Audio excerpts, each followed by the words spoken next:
लोग चर्चा करने जा रहे हैं चर्चित लेखिका अलका सरावगी के नए उपन्यास जानकी दास तेजपाल मेंशन पर।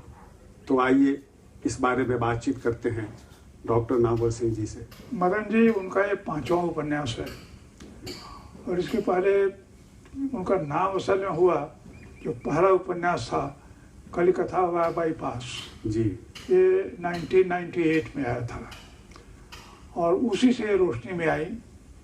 बल्कि विजय मोहन जी ने जो उपन्यासों पर किताब लिखी है उसमें उन्होंने कहा है कि वो 21वीं सदी की लेखिका है, कथाकार हैं ये। तो बहुत प्रशंसा हुई, खासतौर से उसकी टेक्निक पर ज़्यादा ध्यान लोगों ने दिया था। और भी उन्होंने उपन्यास लिखे, शेष कादम्बरी लिखी उन्होंने, कोई बात नहीं, ब्रेक के बाद, और अंत में अब ये जानकी दास तेजपाल मेंशन ये किताब आई है। करीब लगभग 200 पृष्ठों के आसपास का ये उपन्यास है।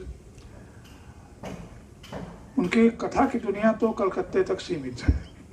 जो कलिकथा बाईपास में कलिकथा थी, कलकत्ता की कथा बिल्कुल है। उसमें पृष्ठभूमि में जी मारवाड़ियों का जो प्रदेश है, खास तौर से क्योंकि जो मारवाड़ी हैं, तो वो सेंट्रल एवेन्यू में जो बस्ती है, खास तौर से जो जानकी दास तेजपाल मेंशन, उसी में कोठी है। खास बात उनके उपन्यास की, उपन्यास कहने की टेक्निक, प्रविधि जिसको कह लीजिए, वो प्रविधि जो है वो बार बार फ्लैशबैक में जाना, फिर वर्तमान में लौटना। तो ये जो आवाजाही अतीत से वर्तमान, वर्तमान से अतीत में जाने की वाही है, उसमें फ्लैशबैक जो इस्तेमाल करती है, तो ख़ास इनकी कला दिखाई पड़ती है कथानक की बुनावट में, रचने में। थीम जैसा कि कलकत्ते का मारवाड़ी समाज हो ले रहे हैं, तो इसमें उन्होंने लिया है कि नया निर्माण हो रहा है और पहली बार फैसला हुआ कि अब अंडरग्राउंड लाइन बिछने वाली, तो भूमिगत रेल जो मेट्रो रेल जैसे यहाँ है कलकत्ते में, इसके पहले वो बन चुकी तो है। भूमिगत रेल के बनने का क्या असर पड़ता है ऊपर वाली कोठरियों पर।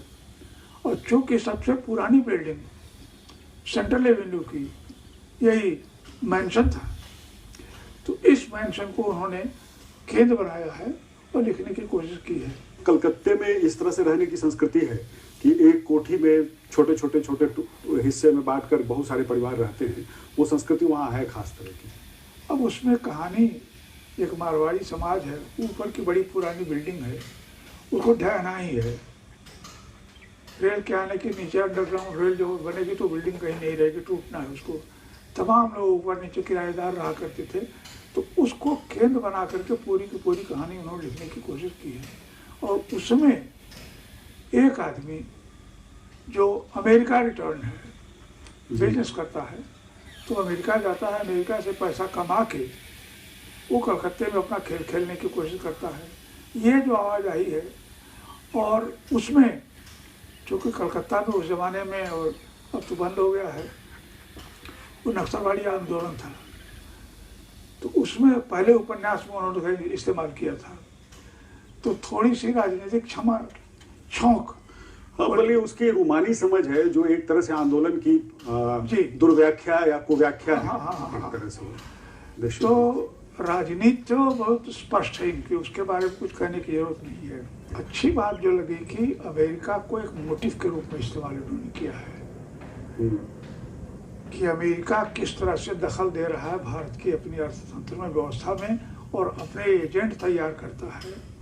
तो ये जो इसका एंगल है, वो एक यथार्थ है जिस पर बात। लेकिन एक तरह जिस तरह से ये कहानी ली गई है, ये तो एक मेटाफर के रूप में भी इसमें रूपक बनने की सारी क्षमता है कि एक तरह से जानकी दास तेजपाल मेंशन एक तरह से समूचे भारत और भारत के की जो ढहती हुई व्यवस्था है, भीतर से ढीलती ऊपर का बन सकता है। असल में वो जो बिल्डिंग ढहती है ना, वो पूरे देश के ढहने की है। लेकिन वही मैं ये सवाल करना चाहता हूँ कि पूंजी की क्रूरता पर टिप्पणी नहीं करने के कारण ये पूर्ण मेटाफर नहीं बन पाती, सिर्फ एक कथा रह जाती है। और इस कथा का ये बड़े रूपक में जो परिवर्तन होना चाहिए तो करती है, लेकिन वो साफ खुल करके सामने, इसलिए वो रूपक नहीं बन पाता है। रूपक बनना चाहिए, रूपक जैसा कहा उन्होंने। अब इसमें चरित्र बड़े दिलचस्प आए हैं जो खास तौर से महत्वपूर्ण है, जिन चरित्रों को अलका सरावगी जानती है। तो इसलिए मुझे लगता है कि कहान शैली बहुत अच्छी है, शैली बहुत अच्छी है, गद्य बहुत अच्छा लिखती है ये। तो ये सारी चीजें हैं, इनका एक टुकड़ा हम देख लेते हैं इस उपन्यास हाँ, उससे पता चलेगा कि किस तरह की भाषा है उनकी। चलते रहो, पीछे मुड़कर मत देखो, तेज मत चलो, ऐसे चलो जैसे कि कुछ हुआ ही ना हो। तुम हाँफ क्यों रहे हो, चलते जाओ। अपने से बात करता जयदीप उसी तरफ चलता रहा। ना उसने रुककर पीछे मुड़कर देखा और ना ही अपनी चाल तेज की। यूं भी जगह जगह खुदे हुए फुटपाथ पर कुछ कुछ को फांदते हुए, इधर उधर पैर रखते हुए, जगह बनाते हुए बहुत तेज चलना मुमकिन नहीं था। और वो आखिर क्यों भागकर जाता भी कहाँ? क्या इन्हीं लोगों के साथ जीने और मरने के लिए वो कलकत्ता नहीं लौट आया था? अरे देखो देखो, अमेरिकन को देखो, किसी एक ने कहा था, और फिर हंसी का कोरस फूट पड़ा था। जयदीप के अंदर भयंकर गुस्सा फूटते फूटते फुस हो गया। अंदर से रुलाई जैसा कुछ उमड़ा। बचपन से आज तक उसने किसी से मारपीट नहीं की थी, पर आज उसके हाथ कहीं से पिस्तौल आ जाती तो वो किसी अमेरिकन यूनिवर्सिटी के कोरियन लड़के की तरह पिछले दिनों के हादसे को दोहराता, सबको भून डालता। क्या वो पलटकर कम से कम इन लोगों को एक गाली ही दे डाले? देसी भद्दी गाली की जगह अमेरिकन भद्दी गाली। बास्टर्ड!